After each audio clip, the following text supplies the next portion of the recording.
Hello बच्चों, आज हम नीट 2025 के एप्लीकेशन फॉर्म को फिल करते वक्त कौन कौन से रिक्वायर्ड डॉक्यूमेंट आपके पास होना जरूरी है उसके बारे में हम बात कर लेते हैं। तो देखो बच्चों, सबसे पहले जरूरी है आपके पास एक ईमेल आईडी होनी चाहिए और एक आपका मोबाइल नंबर होना चाहिए। ठीक है, ईमेल आईडी मोबाइल नंबर क्यों जरूरी है? क्योंकि आप एक ईमेल आईडी और मोबाइल नंबर से ही सबसे पहले आप रजिस्ट्रेशन करेंगे। ठीक है, जब आप रजिस्ट्रेशन करेंगे तब जाके आपका एक आईडी और पासवर्ड जनरेट होगा जिससे जाके आप फॉर्म को फिल करेंगे। सेकेंड जो चीज है वो है आपका 10th एंड 12th की मार्कशीट। ठीक है, तो जो बच्चा अपीयरिंग है उसकी तो 12th की मार्कशीट नहीं होगी, ऑप्शन में आएगा कि आप अपीयरिंग हो, आप उस पर क्लिक करोगे।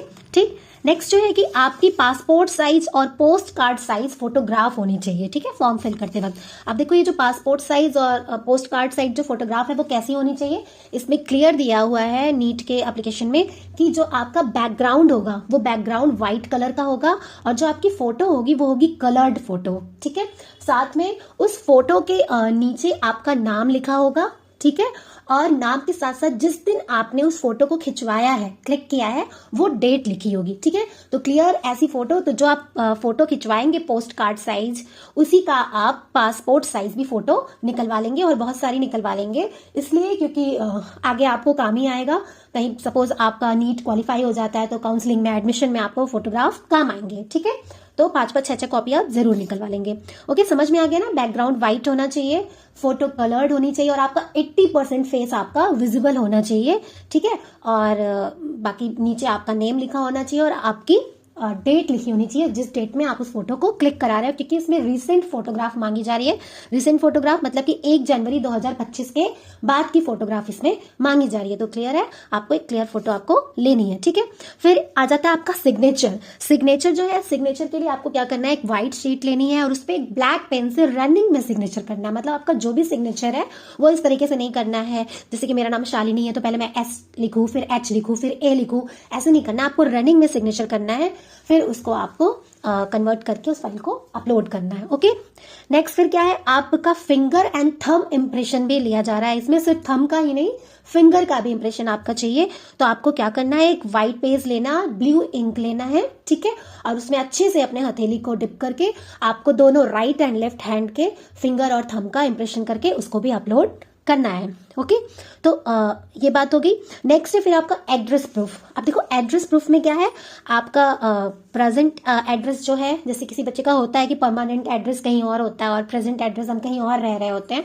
तो जो आप है, अगर आप प्रेजेंट एड्रेस सपोज आप दिल्ली में रह रहे हो, ठीक है, लेकिन जो आपका परमानेंट एड्रेस है वो आपका यूपी से है, बिहार से है, राजस्थान से है, कहीं से भी है, तो आप जो एड्रेस आप फिल करोगे ना वहीं पे आपका एग्जाम सेंटर आएगा। ठीक है, तो अगर आपका प्रेजेंट एड्रेस आप चाहते हो दिल्ली में ही मेरा सेंटर पड़े तो आप वहां पे प्रेजेंट एड्रेस जरूर फिल करेंगे, उसमें ऑप्शन रहेगा, वो आप देख के समझ जाएंगे। मतलब दोनों ही एड्रेस आपको वहां पे फिल करना है। ठीक है, फिर नेक्स्ट सबसे मेन एंड इंपॉर्टेंट है वो है आपका आधार कार्ड। ठीक है, आधार कार्ड जो है बच्चों आपका वो मोबाइल से लिंक्ड होना चाहिए। जो भी आपका मोबाइल नंबर है जो आप नीट के फॉर्म को फिल करोगे उस मोबाइल नंबर से आपका आधार कार्ड लिंक होना चाहिए। और दूसरी चीज, आधार कार्ड में जो भी डिटेल है आपकी, आपके नेम, आपके डेट ऑफ बर्थ, आपका एड्रेस, ठीक है, वो एकदम करेक्ट होना चाहिए 10th के मार्कशीट के अकॉर्डिंग।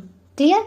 अगर कोई भी अभी करेक्शन है आपके आधार कार्ड में तो अभी 7 मार्च है नीट के फॉर्म की लास्ट डेट। आप उससे पहले पहले जाके किसी भी आधार कार्ड के सेंटर पे अपने आधार कार्ड को अपडेट करा लीजिए। ये बहुत जरूरी है क्योंकि आधार कार्ड में कोई भी गलती होगी तो आगे जाके आपको बहुत प्रॉब्लम होगी। तो आधार कार्ड को क्लियरली अपने 10th के मार्कशीट से आप मैच कर लेंगे। ठीक है, उसके बाद फिर आता है, बहुत से बच्चों के पास कास्ट सर्टिफिकेट होता है। ठीक है, जैसे एससी का, एसटी का, ओबीसी का, ऐसा कोई सर्टिफिकेट होता है जो वो एप्लीकेशन फॉर्म में लगाते हैं। तो देखिए जो भी आपका कास्ट सर्टिफिकेट होगा उसमें वैलिडिटी डेट होती है। ठीक है, अगर वो वैलिडिटी डेट एक्सपायर हो चुकी है तो बच्चों आपको फॉर्म भरने से पहले पहले ही उस सर्टिफिकेट को आपको अपग्रेड कर लेना है। ठीक है, ये बहुत इंपॉर्टेंट है। ठीक है, तो बच्चों यही कुछ चीजें हैं जो कि आपको फॉर्म फिल करते वक्त, ये सारी चीजें जो मैंने आपको जैसे जैसे बताई है, इन चीजों को आपको लेके साथ में बैठना है और तब आपको फॉर्म को फिल करना है। और एक चीज मैं और कह दूं कि अगर आप फॉर्म फिलिंग में फ्रेंडली नहीं हो, आप नहीं फिल कर पाते हो अच्छे से ऑनलाइन फॉर्म को, तो आपको घबराने की जरूरत नहीं है। आप सिंपली जाइए आप साइबर कैफे पे, ठीक है, अपने सारे डॉक्यूमेंट साथ लेके जाइए।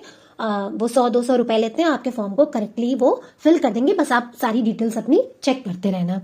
ओके, तो आई होप सो बच्चों आपको इन्फॉर्मेशन समझ में आई होगी। अगर आपको कोई भी डाउट या कंफ्यूजन है तो आप प्लीज मुझे मैसेज करिए, मैं आपको रिप्लाई करूंगी। सो प्लीज ऐसे और अपडेटेड वीडियो के लिए प्लीज मेरे चैनल को लाइक, शेयर और सब्सक्राइब जरूर करें।